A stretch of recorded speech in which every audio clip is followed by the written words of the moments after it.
Hello friends, स्वागत है आपका हमारे चैनल में। अगर आप चैनल पे नए हैं तो सब्सक्राइब करें और बेल आइकन को प्रेस करें ताकि हमारे नए वीडियोस आपके पास पहुंचते रहें।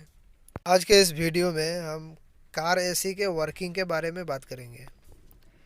कार एसी के कंपोनेंट्स और कैसे काम करता है उसके ऊपर बात करेंगे। तो चलिए वीडियो शुरू करते हैं। सबसे पहले इसके कंपोनेंट्स को देख लेते हैं। तो कार एसी का जो सबसे मेन पार्ट है वो उसका कंप्रेसर है। कंप्रेसर, उसके बाद है कंडेंसर, और कंडेंसर के पीछे एक फ़ैन लगा होता है।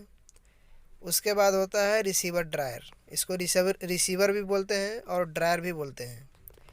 उसके बाद नेक्स्ट एक्सपेंशन वाल, और उसके बाद होता है एवापोरेटर जो केबिन के अंदर होता है, और उसके पीछे एक ब्लोअर होता है।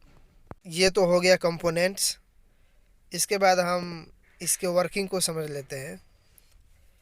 तो जैसे ही गाड़ी का एसी ऑन होता है तो कंप्रेसर में दो पाइप होता है, एक सक्शन पाइप और एक डिस्चार्ज पाइप।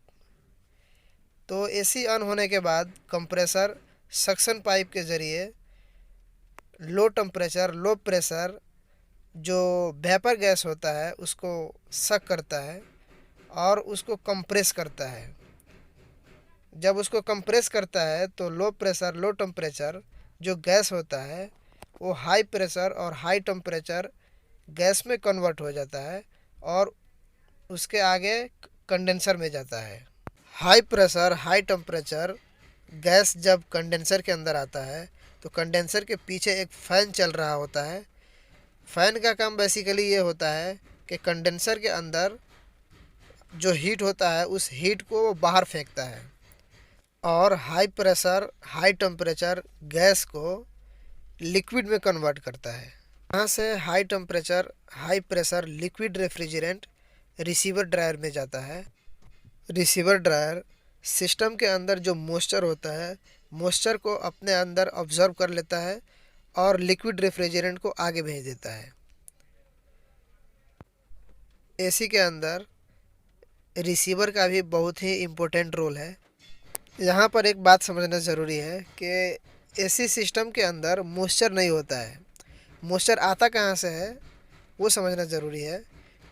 देखिए, कभी कभी ऐसा होता है कि एसी सिस्टम को फ्लश करना पड़ता है, और जब एसी सिस्टम को पाइप वगैरह को होज को जब फ्लश किया जाता है तो उसके अंदर थोड़ा मॉइस्चर आ जाता है। मॉइस्चर आने की वजह से जब एसी चलेगा तो बराबर कूलिंग नहीं करेगा। इसी वजह से उसमें रिसीवर ड्रायर लगा हुआ होता है ताकि जो मॉइस्चर अंदर रह जाए उसको रिसीवर अपने अंदर ऑब्जर्व कर ले। फिर high pressure low temperature liquid refrigerant receiver dryer से होके एक्सपेंशन वाल तक पहुंचता है, और एक्सपेंशन वाल का काम बेसिकली एक्सपेंड करना होता है। एक्सपेंड का मतलब फैलाना। जब high pressure liquid refrigerant expansion valve तक पहुंचता है तो उसमें बहुत ही बारीक बारीक छोटे छोटे होल होते हैं। उस होल में जाके टकराता है और एकदम से रेफ्रिजरेंट जो है फैल जाता है और फैल के एवापोरेटर के अंदर जाता है। एक्सपेंड होने की वजह से रेफ्रिजरेंट एकदम चिल्ड और ठंडा हो जाता है, जिसकी वजह से एवापोरेटर भी ठंडा हो जाता है। अब यहाँ पर एवापोरेटर एकदम चिल्ड हो गया, ठंडा हो गया, और ब्लोअर का जो हवा होता है वो एवापोरेटर से हो के केबिन के अंदर आता है। तो जब एवापोरेटर से हो के हवा गुजरता है तो एकदम ठंडा और चिल्ड हवा हो जाता है, और वही हम जो जो एसी का वेंट होता है केबिन के अंदर उससे हमारे फेस पे हमारे केबिन में आता है। एक्सपेंड होने की वजह से रेफ्रिजरेंट का फेस चेंज हो जाता है और वो लिक्विड से वेपर में कन्वर्ट हो जाता है, और फिर यहाँ से जाता है कंप्रेसर में, और कंप्रेसर फिर कंप्रेस करता है, और ऐसे ही पूरा साइकिल चलता रहता है।